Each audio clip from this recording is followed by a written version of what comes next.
Super star ரஜினிகாந்தோட mass entry பாட்டு அப்படின்னாலே நமக்கு நினைவுக்கு வருது எஸ்பிபி அவர்களுடைய குரல் தான். ஆனா எஸ்பிபி பாடின மாதிரியே அவருக்கு இன்னொரு சிங்கரும் ரொம்ப அருமையான மாஸ் பாட்டுலாம் பாடியிருக்காரு. அந்த சிங்கர் வேற யாரும் இல்ல, மலேசியா வாசுதேவன் அவர்கள் தான். சூப்பர் ஸ்டாருக்கு மலேசியா வாசுதேவன் குரல்ல வந்து சில மாஸ் பாடல்கள். பில்லா படத்துல வெத்தலைய போட்டேண்டி சக்தி கொஞ்சம் ஏறுதடி, சக்தி கொஞ்சம் ஏறையில புத்தி கொஞ்சம் மாறுதடி.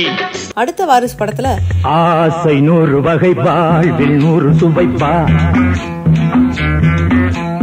முரட்டுக்காலை படத்துல பொதுவாக எம் மனசு தங்கம், ஒரு போட்டின்னு வந்து விட்டா சிங்கம்.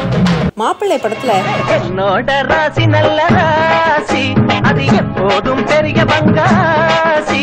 மாவீரன் படத்துல பங்கடா பங்க என் வண்டிக்கு பின்னாலே, பங்கத்தான் போறேன் வெற்றி மாலைய கை மேலே. சூப்பர் ஸ்டாருக்கு ஏத்த வாய்ஸ் எஸ்பிபியா மலேசியா வாசுதேவனா? நீங்க கமெண்ட்ல எழுதுங்க.